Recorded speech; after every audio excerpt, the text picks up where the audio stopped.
मुरादाबाद, लाल Singh Arya on सांसद चंद्रशेखर आजाद। दिल्ली विधानसभा चुनाव में सोशल मीडिया पर नूपुर शर्मा का नाम बतौर मुख्यमंत्री चलने पर बोले भाजपा एससी प्रकोष्ठ के राष्ट्रीय अध्यक्ष लाल सिंह आर्य। कहा, नूपुर शर्मा हमारे लिए गौरव का विषय है। ताकत से एक शेरनी की तरह कोई बात कह सकती है जो नूपुर शर्मा ने कहा है। भाजपा अगर उन्हें प्रत्याशी बनाती है तो उसका अभिनंदन है। वही नगीना सांसद चंद्रशेखर आजाद पर हमला बोलते हुए, हो सकता है चंद्रशेखर आजाद के लिए पाप धोने का कुंभ हो। दरअसल वो नगीना सांसद द्वारा कुंभ पर दिए गए बयान पर पूछे गए सवाल का जवाब दे रहे थे। उन्होंने आगे कहा कि हमारे महापुरुषों ने कुंभ की कल्पना ही सामाजिक समरसता के लिए की है। आज गंगा जी में डुबकी लगाने वाले से कोई नहीं पूछता वो दलित है या कोई और है, डुबकी क्यों लगा रहा है, भगवान तो सबके है। और जहां तक अखिलेश यादव की बात है, ये सब लोग सनातन विरोधी है। इनको सनातन का वोट तो चाहिए, लेकिन सनातन का अपमान करने से नहीं मानते हैं। देखो, जिन्होंने राम का विरोध किया आज तक सत्ता पर लौटे नहीं है और रावण नहीं रहे। अखिलेश यादव है क्या? दरअसल वो संविधान गौरव अभियान कार्यक्रम के तहत बतौर मुख्यातिथि मुरादाबाद के पंचायत भवन में आयोजित कार्यक्रम में पहुंचे थे, जहां पर मंच से बोलते हुए कांग्रेस और इंडी गठबंधन पर जमकर हमला बोला है। लहरा रहे हैं, संविधान की रक्षा मोदी जी ने की, किस तरह देखते हैं? स्वाभाविक है, कांग्रेस षड्यंत्रों का पिटारा है, झूठ की मशीन है। इसलिए मैं ये बात इसलिए कह रहा हूं कि हम संविधान दिखाकर वोट कमाने का षड्यंत्र तो कांग्रेस के राहुल गांधी करते हैं, लेकिन बाबा साहब के बताए हुए संविधान के हिसाब से नहीं चलते हैं, क्योंकि कांग्रेस की और राहुल गांधी की नीयत और नीयत अच्छी नहीं है। अगर कांग्रेस की नीयत और नीयत अच्छी होती तो देश में करोड़ों लोग गरीब नहीं होते। आज मोदी जी जो 5.5 करोड़ लोगों को घर दिया, ये देने की आवश्यकता नहीं पड़ती। उनकी नीति और नीयत खराब थी, इसीलिए लोगों को हेल्थ की गारंटी नहीं मिल पाई। आज 5 लाख का हेल्थ की गारंटी मोदी जी गरीबों को दे रहे हैं। अगर कांग्रेस की नीति और नीयत अच्छी होती तो धारा 370 लगाकर आरक्षण समाप्त नहीं करते।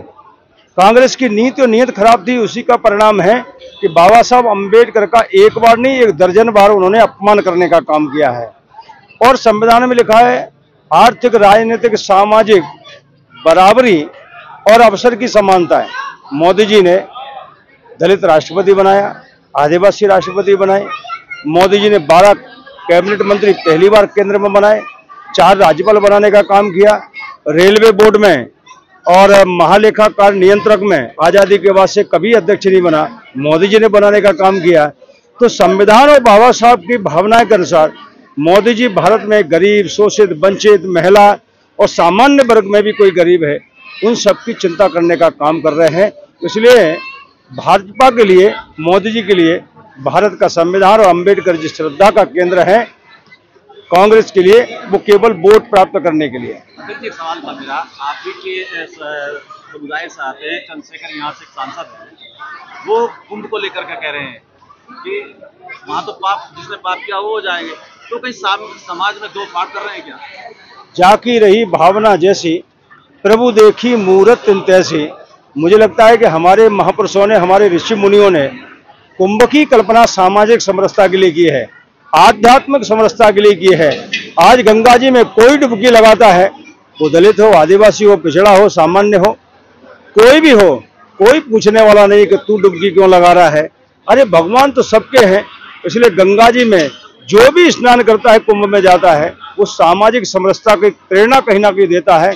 आज हर प्रकार का संत वहाँ है, हर प्रकार का भक्त वहाँ जा रहा है, और इसलिए ये राष्ट्रीय एकता का कुंभ है, ये सामाजिक समरसता का कुंभ है। चंद्रशेखर आजाद के लिए हो सकता है पाप धोने का कुंभ हो। इसलिए मैं कहता हूँ कि जिसकी रही भावना जैसी, प्रभु देखी मूरत जैसी। अखिलेश यादव भी कुछ इस तरह की बात कर रहे हैं। अखिलेश यादव, ये सब लोग सनातन विरोधी हैं। इनको सनातन का वोट तो चाहिए, लेकिन सनातन का अपमान करते हुए नहीं मानते हैं। देखो, मैं तो ये मानता हूं, जिन्होंने राम का विरोध किया आज तक सत्ता पर लौटे नहीं हैं। जो सनातन का विरोध करेंगे, जो अच्छाई का विरोध करेंगे, रावण भी हो उसकी सत्ता नहीं रही है, तो अखिलेश यादव हैं क्या? अखिलेश यादव कह रहे हैं पीडीए बनाकर हम लोगों को अपनी ओर जोड़ रहे हैं, लेकिन भाजपा ने अब तक जो दलित शोषित वर्ग है उनके साथ में, विपक्ष में जब रहते हैं तब वो जोड़ने की बात करते हैं, और सत्ता में रहते हैं तब दलितों पर अत्याचार करते हैं, महिलाओं पर अत्याचार करते हैं, डकैतों को पैदा करते हैं, लूटने का काम करते हैं, नल की टोटियां उखाड़ ले जाते हैं। तो विपक्ष में रहते तब ये कहते हैं, और सत्ता में रहते हैं तो लूटने का काम करते हैं। इसलिए जनता सब जानती है।